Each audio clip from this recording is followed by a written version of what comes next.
You are watching the Neuro-Affirming Conversation Hour for outreach and support. The Humanities 101 Foundation welcomes you. Hello, Nacho Knots. Welcome back to the Neuro-Affirming Conversation Hour for outreach and support. I am Dr. Adam Dutch Hazlett, and this is Humanities 101. And, Nacho Knots, this coming weekend is Memorial Day weekend here in the U.S., and that means that we're approaching one of the great American seasonal rituals, the unofficial start of summer. And every year we do the exact same thing. We emerge cautiously from the winter like confused raccoons squinting into the sunlight. We uncover lawn furniture that has spent 6 months marinating under tarps. We buy hot dogs, citronella candles, and enough buns to feed a minor league baseball stadium. Somewhere in America at this very moment, a dad is already standing in front of a grill wearing socks and declaring, "This is living." And honestly, I kind of love it. There's something deeply hopeful about the way human beings approach summer and the change of seasons. Summer always feels like possibility, like freedom. Like maybe this will finally be the year we relax more, stress less, reconnect with people, spend time outside, learn to garden, and somehow become the idealized version of ourselves we imagined back in February while scraping off ice off of our windshields or shoveling snow off of our walks. But then, somewhere around July, the heat index hits surface of Mercury, atmosphere of the sun. Everyone's sticky, everyone's sunburned, and suddenly nobody wants to do any of the things that they swore they were been waiting all winter to do. And this is why I find the Mark Twain observation about summer so poignant. Twain said, "Summer is the time when it's too hot to do the job that it was too cold to do last winter."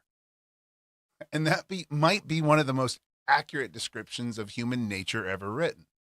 Twain is always good for that. But if you think about it, we're constantly imagining that somewhere just beyond the next season, the next schedule change, the next vacation, the next semester, the next promotion, the next horizon, or the next fresh start, everything will finally click into place. And sometimes it does. But sometimes we discover that human beings and that being human means carrying ourselves into every season. Our habits come with us. Our stress comes with us. Our unfinished projects come with us. But our hopes come with us too. And yet somehow every summer we try again. Anyway, honestly, there's something beautiful about that. Like Doctor Who used to speak about humans. And speaking of new seasons and new possibilities, this summer is shaping up to be an incredibly meaningful one for our collective work here as a community. Part of that work is making sure that everyone knows exactly where to find support, how to stay connected, and what steps to take as we move through this course together. So students, if you're taking this as a class, make sure that you're checking the Google Classroom at least weekly, as this is our home base for this course. That's where you're going to find your assignment details, due dates, links, instructions, and course information. I encourage everyone to spend some time with the introductory course materials. Those materials are there to help you get comfortable with the course, with Google Classroom, and understanding how everything, including this humanities stuff, works. You're going to find those tutorials on using Google Classroom, background readings on the purpose of humanities, guidance on how to think through cultural analysis, and other helpful course information. And for participation, I've been getting lots of questions. Students are expected to watch and respond to the weekly check-in video that I post each week. The first video of the semester was posted last week on May 12th, or on May 11th, actually, and it was episode 15 of season 4. This current episode, the one right now, is the second weekly video of the semester. So for the basic weekly participation requirement, you only need to watch the video and comment on the weekly video as assigned. You'll get the question a little later in this episode. Now, there are many other Nachos videos available, and you're absolutely welcome to explore them. I've highlighted many of the greatest hits and key ideas through the YouTube shorts, so those can be helpful and an easy way to get a feel for the larger project. However, those extra videos and shorts are not required for participation credit. They're there if you're interested, curious, and want to go deeper. Students should also plan to watch Crip Camp, which is available on YouTube. The midterm exam will focus on that film, so you'll need to view it carefully before completing the exam. In short, Google Classroom will guide you through what to watch, what to read, what to complete, and when everything is due. And yes, there's a midterm and a final, as well as the weekly participation. Those are your 3 assignments. And that's also why I want to keep reminding everyone that this course, this podcast, and this larger community are all connected. The weekly videos are not just boxes to check. They're part of a broader conversation about how we understand ourselves, how we understand society, and how we build more humane systems together. And that brings us back to the bigger work happening beyond this classroom and beyond this episode. This summer, that work is continuing in some really meaningful ways. Tomorrow, in fact, I'll be speaking at Yale, yes, that Yale, about PB&J, the predictability, balance, and joy theory, and how that framework can help us think more clearly about self-care, sustainability, design, and the kind of environments that allow people to thrive. Because whether we're talking about students finding their way through Google Classroom, people learning how to ask for support, or communities trying to reduce burnout, the same larger question keeps showing up. How do we make life more livable for real human beings? Because real self-care is not always bubble baths and scented calendars, or scented candles, or motivational calendar quotes, or quote calendars, sorry. And they're definitely not inspirational quotes over Instagram photos. Sometimes self-care is structure. Sometimes self-care is clarity. Sometimes self-care is rest. Sometimes self-care is saying the system is not working for me and I deserve support instead of shame. And this summer will also involve preparing for something that still feels surreal to say out loud: my upcoming American Cultural Lecture Tour in Central Asia as part of the Fulbright program. So over the coming months, I'm going to be preparing lectures and conversations focused on American culture, universal design, communication, neuro-affirming practices, and the way that human-centered systems can help people and communities flourish. And I think what excites me most is that these conversations are no longer isolated conversations happening in tiny corners of the internet or small conference rooms somewhere. People all over the world are increasingly asking the same questions. How do we create healthier systems? How do we reduce burnout? How do we increase buy-in? How do we make schools, workplaces, and communities more humane? How do we design spaces where more people can belong? And that matters, because it reminds us that this work is bigger than any one person, any one podcast, or any one conference or lecture. It's a growing recognition that human beings were never meant to thrive under constant exhaustion, confusion, disconnection, and pressure. And maybe that's one of the real opportunities summer gives us. A chance to reconnect with what actually matters before the noise of the world convinces us otherwise. And speaking of reconnecting with joy, community, and the things that help us feel human again, that actually brings us to something really fun that we're doing this summer through Humanities 101 Foundation. Because amid all of the serious conversations about burnout, systems, self-care, and building healthier lives, it's also important to remember that human beings need music, We need laughter. We need shared experience. We need those moments where thousands of people sing the same song at the top of their lungs and forget about the stress of the world for a couple of hours. So this summer, we're launching our summer concert ticket giveaway to help more people get out, make memories, reconnect with friends and family, and maybe even have the kind of summer night they remember for years from now. So here's how the giveaway works, Nacho Knots.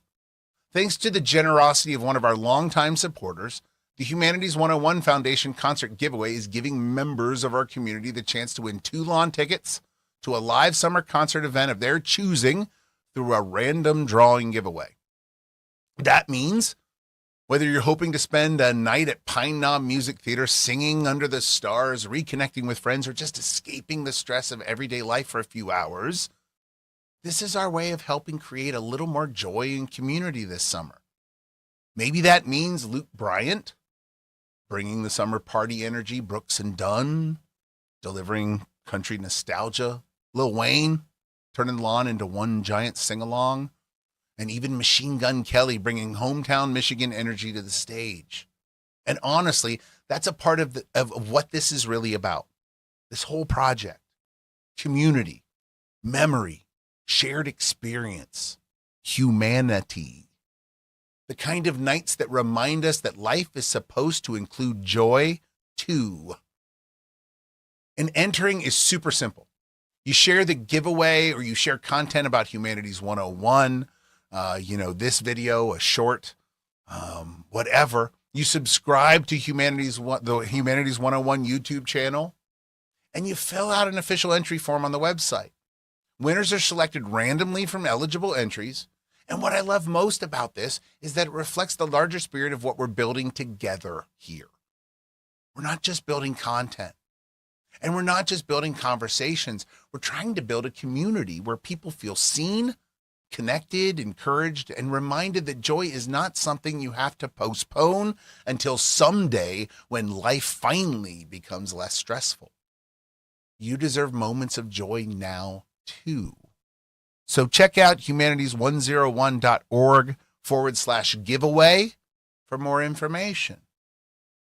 There's also something about summer itself that helps many of us reconnect to joy in ways we sometimes forget during the colder, busier, heavier parts of the year. Maybe it's the longer evenings. Maybe it's sunlight hanging around later into the day. Maybe it's hearing music drift across a parking lot before a concert starts. Maybe it's cookouts, road trips, county fairs, fireworks, baseball games, sitting on porches, or just hearing crickets through an open window at night. Summer has this strange ability to briefly convince us that time is slower than it really is. And for a lot of people, especially people who spend most of the year stressed, overworked, masking, caregiving, surviving, or carrying enormous emotional weight, that matters more than we realize. Because joy is not just entertainment. Joy is restoration. Joy reminds the nervous system that life is not only deadlines and stress responses. Joy interrupts survival mode. Joy reconnects us to curiosity, spontaneity, creativity, and community. And honestly, I think many adults quietly lose touch with joy because somewhere along the line, we start treating it like a reward instead of a necessity. We tell ourselves, I'll rest later. I'll enjoy life after this semester, after this project, after this crisis, after things calm down. But human beings are not machines designed to run endlessly without replenishment. Sometimes healing looks profound and life-changing. And sometimes healing looks like laughing with friends on a blanket at a concert while somebody nearby burns a hot dog beyond recognition. Both count. And maybe that's the part of the wisdom that's hidden in our summers. It reminds us that joy is not frivolous. It's part of what keeps us human. But Nacho Nuts, here's where the conversation gets a little more complicated, because joy matters. True. Joy restores us. Yes. Joy reconnects us. Joy helps us remember what are more than our responsibilities. But even the things we associate with feeling good are not always simple.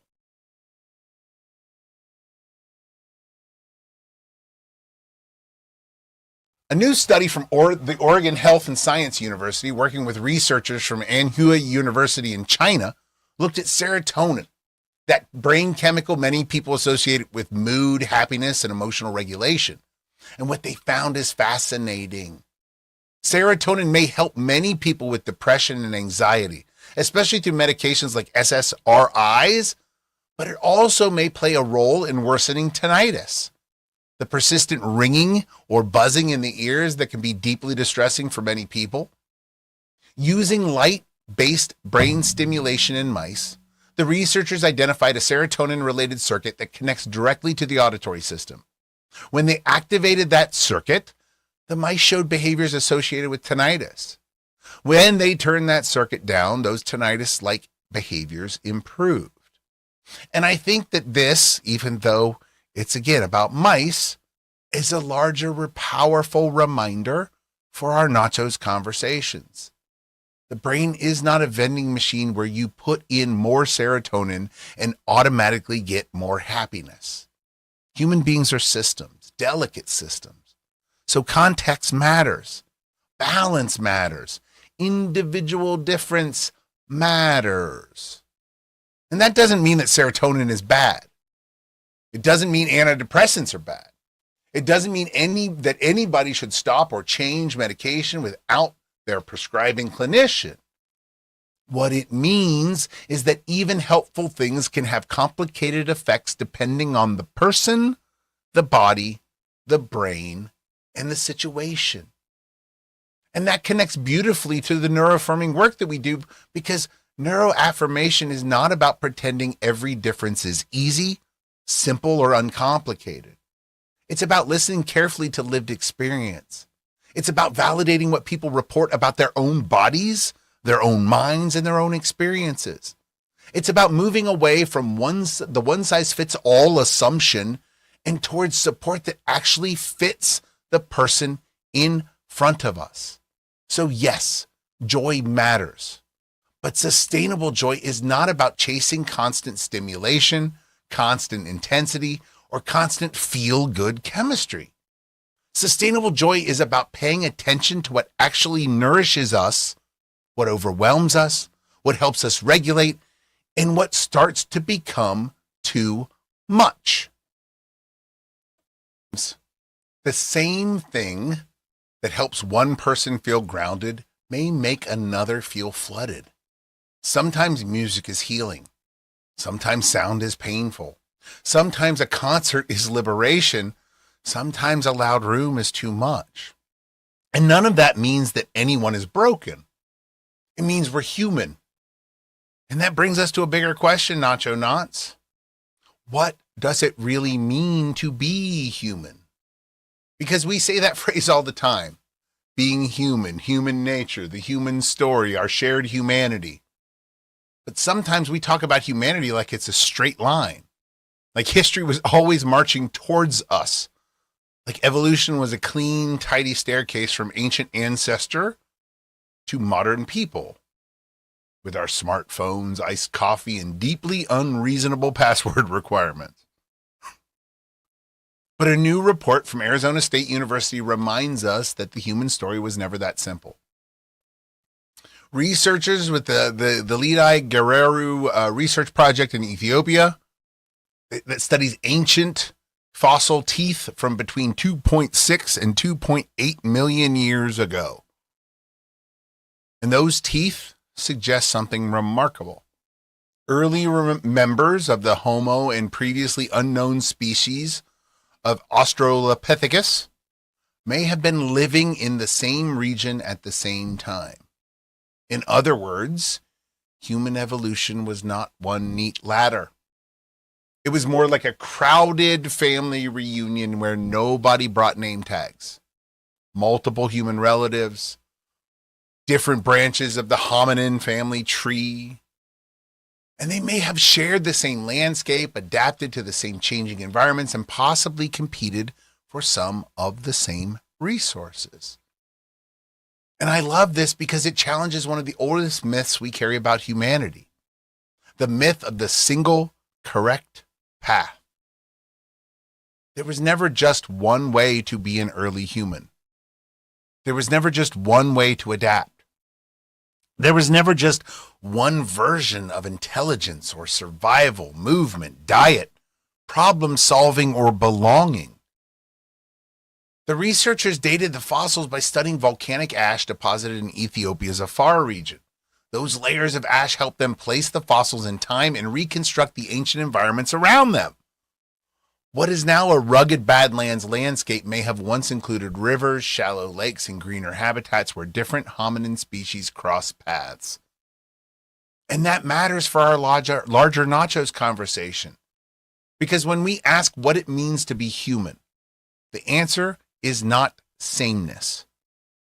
Humanity has always been variation, adaptation, experimentation, difference, fragility, creativity, uncertainty, survival in changing conditions.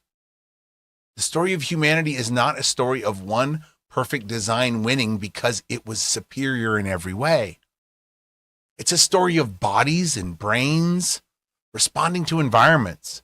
It's a story of many possibilities, many branches, and many forms of life trying to make it through. And that connects directly to what we talk about here, because so much of modern society still acts like there is one correct way to think, one correct way to communicate, one correct way to learn, one correct way to work, one correct way to socialize, one correct way to be successful, and one correct way to be normal. But if human origin teaches us anything, it teaches us that humanity has never been one thing. We are not a straight line. We are a branching tree, a neural network.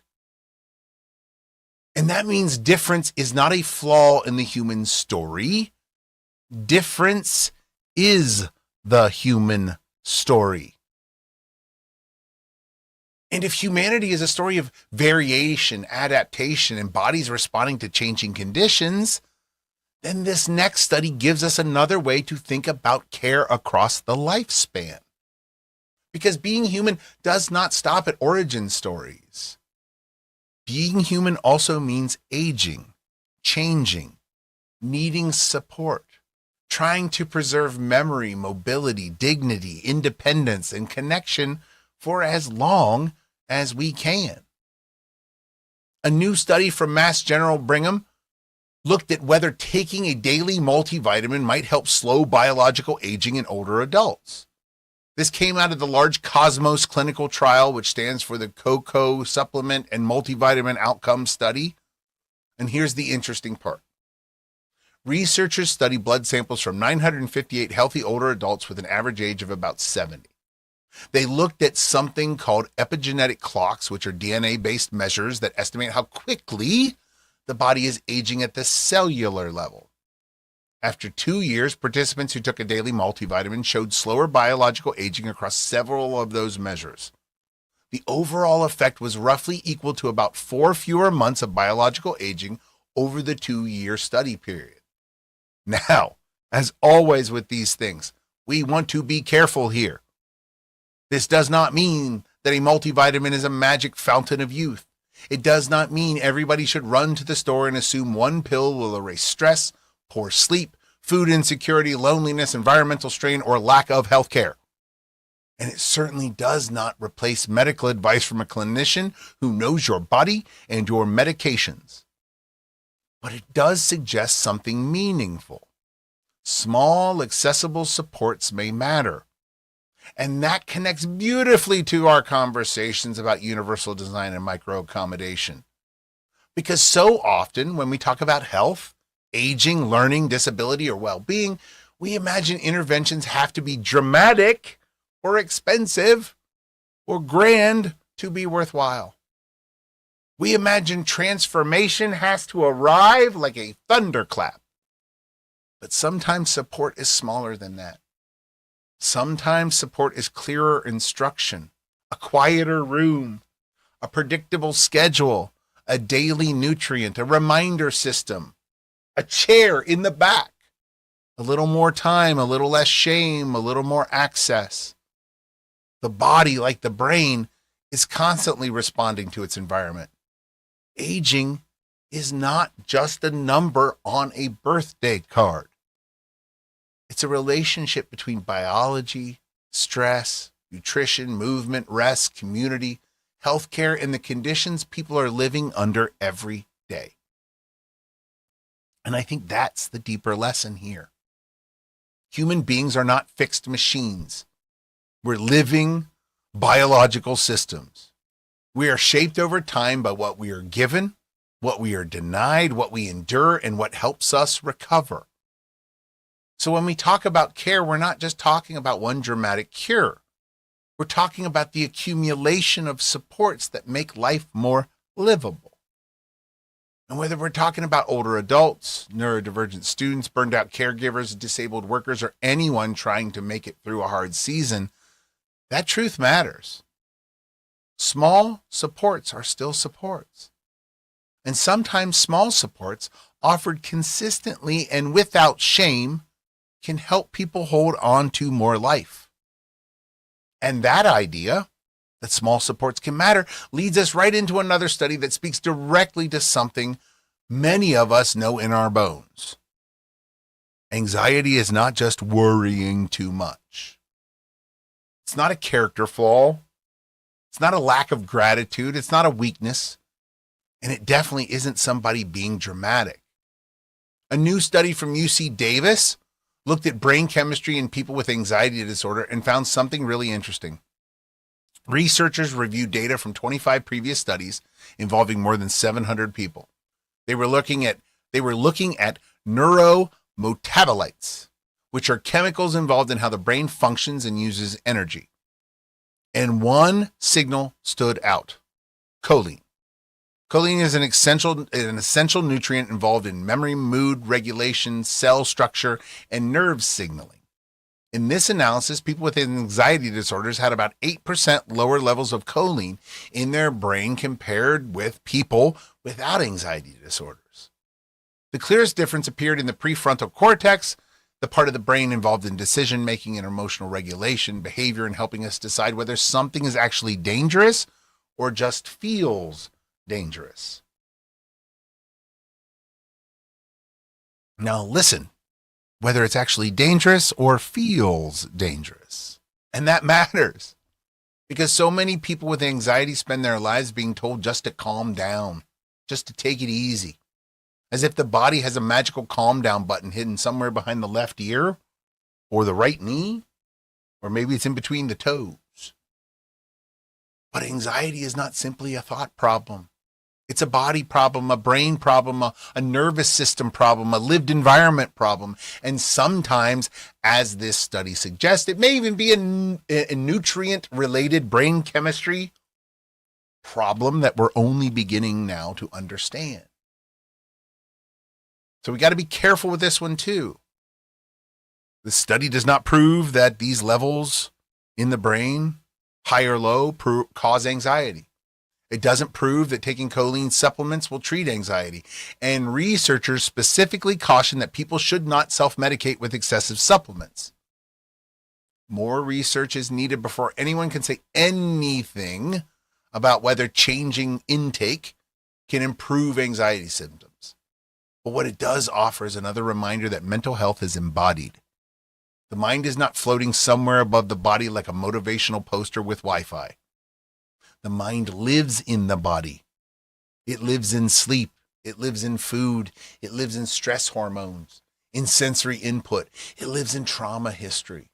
It lives in social support. It lives in access to care. It lives in whether your day is predictable or chaotic, nourishing or draining, connected or isolated. And that's incredibly important for our conversation because when people struggle, especially neurodivergent people, anxious people, disabled people, students, caregivers, and people living under chronic stress, we have to resist the urge to reduce their struggle to attitude, to will. Sometimes what looks like overreacting is a nervous system working overtime. Sometimes what looks like avoidance is a brain trying to reduce threat. Sometimes what looks like not coping well or not handling the situation appropriately is a person whose body has been carrying too much for too long without enough support. And again, this does not mean nutrition solves everything. It doesn't. But it does mean support has to be whole person support.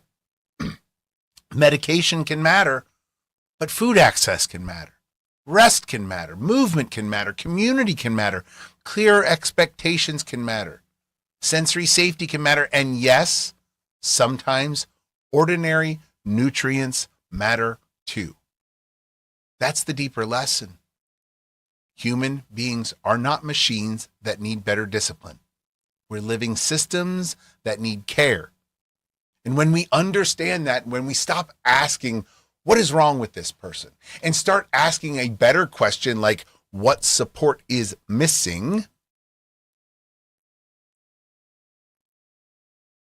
We start to realize that sometimes the missing support is not heroic.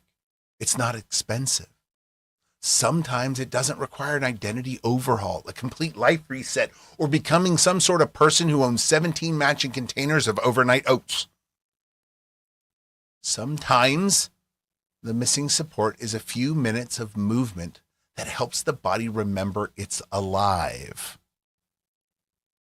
And that reminder comes from a new article and a study from the Norwegian University of Science and Technology that highlights research suggesting that 30 minutes of high-intensity exercise per week produces meaningful health benefits. Now listen, 30 minutes per week, not 30 minutes every day, not 2 hours at the gym while being emotionally bullied by a treadmill. 30 minutes per week, broken into small bursts of effort that get you noticeably out of breath. Running up the stairs, playing a game, dancing to a song. And I want to pause there because this is where the NACHOS lens matters. For a lot of people, especially burned out people, neurodivergent, anxious, caregivers, students, chronically stressed, traditional exercise advice can feel like one more impossible demand. Work out 5 days a week, get 10,000 steps, join a gym, wake up earlier, drink this juice, be more disciplined. And suddenly something that could support your body becomes another reason to feel like you are failing. But this research points to something more gentler and more realistic. Intensity may matter more than duration. Researchers at NTNU, they argue that short, intensive bursts of activity can improve cardiovascular fitness, which is strongly connected to long-term health. That might mean a brisk walk where you're breathing hard enough that you can still speak in short sentences, but not comfortably enough to sing a full verse of Bohemian Rhapsody. It might mean short intervals. It might mean climbing stairs. It might mean dancing in the kitchen until the dog looks concerned. The point is not perfection. The point is possibility. And again, we have to be careful. This is not a shame stick. This is not a commandment. This is not me saying everybody's body can or should do high intensity exercise in the same way. People have disabilities, pain conditions, heart conditions, mobility differences, fatigue, trauma, medication effects, and all kind of real body-based constraints. Any new exercise plan should fit when needed with your plan that you have discussed with your caretakers and your clinicians. But the deeper lesson here is powerful. Support doesn't always have to be huge to be meaningful. A few minutes can matter. Small bursts can matter. A realistic goal can matter. A body-friendly adaptation can matter. A version that fits your actual life can matter. And that connects directly to our larger conversations about universal design and self-care. Because the question is not, how do we force everyone into the same wellness routine? The better question is, how do we create flexible paths towards regulation, strength, health, and joy? For one person, like me, that may be a walk. For another, it might be chair movement. For another, swimming. For another, long distance running. For another, dancing or pacing. For another, it might be stretching between tasks or simply starting with breath and balance. The body doesn't need shame to move. The body needs invitation. It needs safety. It needs adaptation. And most of all, it needs encouragement. And a chance to experience movement as care instead of punishment.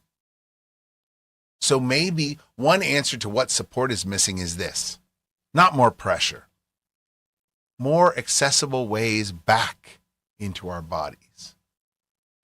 And that's the key, Nacho Knots.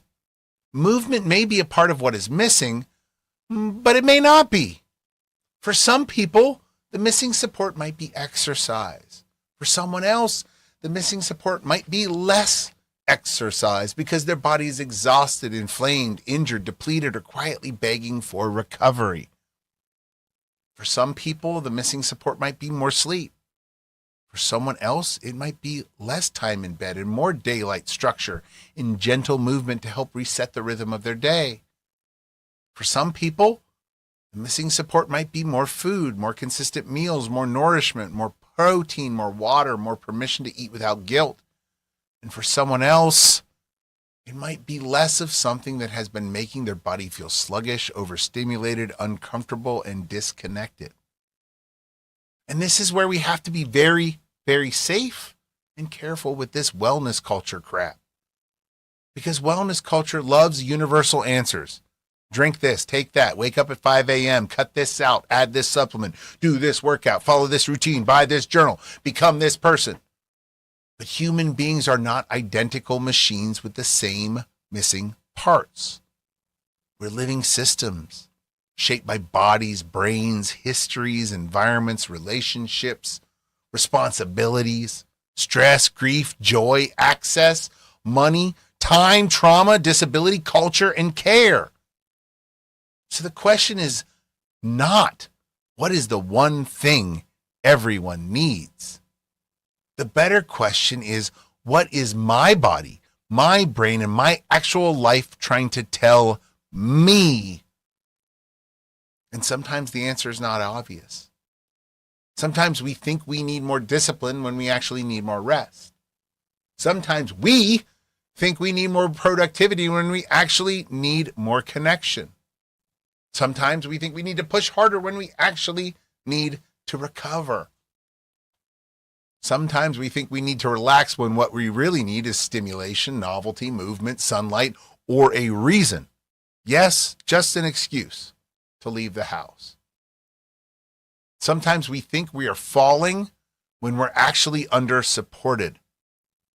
And that's such an important distinction, because try harder is not always care. Sometimes care is trying differently. Sometimes care is doing less. Sometimes care is doing more. Sometimes care is asking for help. Sometimes care is changing the environment. Sometimes care is eating lunch before 4 p.m. Sometimes care is turning off the phone. Sometimes care is answering that text, going to that concert, staying home from that concert and not shaming yourself for needing quiet. The wisdom is not in following one perfect formula. The wisdom is in learning to listen. Not the loud, panic voice of shame, not the algorithm, not the influencer who has somehow monetized drinking water from a glass jar at sunrise, but the quieter signals, the headache, the shoulder pain, the irritability, the fog, the dread, the restlessness, the loneliness, the numbness, the sudden tears, the tiny spark of interest when something actually feels good, those signals are information. They're not moral failures. And maybe that's one of the most compassionate things we can practice this summer. Curiosity without punishment. Instead of asking, what is wrong with me? We might ask, what is missing? And then gently, we can experiment. More movement, less movement. More sleep, less sleep. More food, different food. More structure, less pressure. More sunlight, less noise. More people, more solitude. More joy, more quiet. There may not be, and there probably, definitely will not be one answer. But there can be the next kind step. There's always a next kind step. And maybe that is a good place for us to begin wrapping up things together here, Nacho Knots. Because in a funny way, all of these stories have been circling the same campfire. We started with summer, Memorial Day weekend, and the very human tendency to imagine what the next season will magically become the place where everything finally gets easier. We laughed with Mark Twain about the jobs that were too cold to do in the winter and somehow now too hot to do in the summer. But underneath the joke was something real. Human beings are always living inside conditions. Temperature matters, timing matters, energy and environment matters. Then we moved into joy, concerts, community, and the reminder that we're not here just to survive our calendar. We're here to live, to connect, to laugh, to sing too loudly with strangers, and to remember that joy is not a prize we earn after burnout. Joy is part of what keeps us human. And then the science complicated that in the best of ways. Serotonin reminded us that even feel-good chemistry is not simple. Human evolution reminded us that humanity has never been one straight line. The multivitamin aging study reminded us that small supports can matter. The choline and anxiety study reminded us that mental health is embodied. And the exercise study reminded us that sometimes a little movement can help, but not because one answer fits everybody. So, today has been really about the beautiful, messy truth of being human. We are not machines, we are not moral failures, and we are not problems to be optimized. We are living systems, and living systems need care. They need context, they need support, flexibility, recovery, connection, and joy. So before we go, Nacho Knots, I want to give the Humanities 101 students their participation question for the week. In today's episode, we talked about summer, joy, serotonin, human evolution, anxiety, aging, exercise, and the larger question of what support might be missing in our lives. So here's your question. What is one small support, adjustment, or source of joy that might help you feel more balanced this summer? It could be more rest, more movement, more time with friends, more quiet, more structure, less pressure, better food, more sunlight, a concert, a walk, a new hobby, or simply giving yourself permission to slow down. Remember, there is no perfect answer. I just want you to connect the episode to your own life in a thoughtful way. And for everyone listening, watching, if this episode gave you something to think about, please like, follow, subscribe, share, and leave a comment. Those small actions really do help Nachos and the Humanities 101 Foundation reach more people with neuro-affirming conversations about care, community, self-worth, disability, education, and the deeply human work of building better systems. And one more reminder, our summer concert ticket giveaway is happening now. You can find the entry form and full details on the Humanities 101 Foundation website, humanities101.org/giveaway, all one word. Share the giveaway, subscribe to the Humanities 101 channel, and fill out the form for your chance to win tickets to one of this summer's shows. Because yes, we talk about systems. We talk about science, about burnout, access, and care, but we also believe joy belongs here too. And now, Nacho Knots, before we land this plane gently and taxi into the runway, let's move into our weekly affirmations, because after a conversation like this about summer, joy, aging, evolution, chemistry, movement, and the question of what supports might be missing, I think we need a moment to let the lessons settle somewhere deeper than our thinking brain. Today reminded us that being human is not about having everything figured out. It's not about finding the perfect routine, the perfect body, the perfect brain, the perfect schedule, or the perfect version of summer, where we magically become well-rested, emotionally regulated, hydrated, productive, beautiful, socially fulfilled, and somehow not sticky. Being human is messier than that. It means we adapt, we change. We need different things at different times. We carry histories in our bodies. We respond to environments. We sometimes need more. We sometimes need less. We sometimes need movement. We sometimes need stillness. We sometimes need people, and at other times we need quiet. And sometimes we need to stop treating our needs like failures and start treating them like information. So as we move into this week and as summer begins to open its noisy, sunny, mosquito-filled arms, let's take a moment to speak kindly to ourselves. Not because everything is easy, but because we're worthy of care in the middle of everything that is not. So as we close today, Nacho Knots, I hope you carry this with you. You are not a machine. You are not a productivity unit. You are not a problem to be fixed, and you are not failing because your needs change from season to season. You are a living, breathing, changing human being, and human beings need context. We need care. We need rhythm.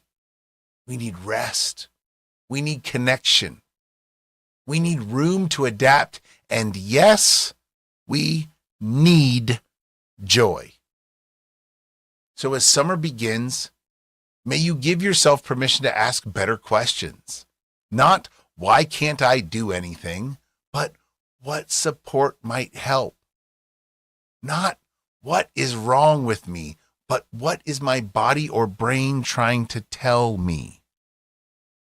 Not, how do I become perfect? But what is the next kind step? Because the goal is not to become a flawless version of yourself. The goal is to become a more supported version of yourself, a more whole version of yourself, a more you version of yourself. So Nacho Knots, as always, you are not broken. You are not behind. You are not too much.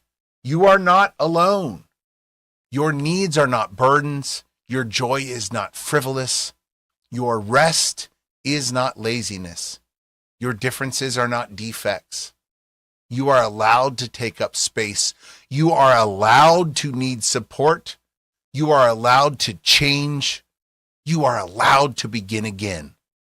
So until next time, keep showing up for yourself and for each other with curiosity, compassion, and care. This has been Nachos, the Neuro-Affirming Conversation Hour for outreach and support. I'm Dr. Dutch, reminding you that you are worthy of predictability, balance, joy, and belonging. Take care of yourself, Nacho Knots. Take care of each other. And remember, you are already enough, exactly as you are. Thank you for joining us. See you next week. The views and opinions expressed in this video are solely those of the creator and do not reflect the views of any institution, employer, or affiliated organization.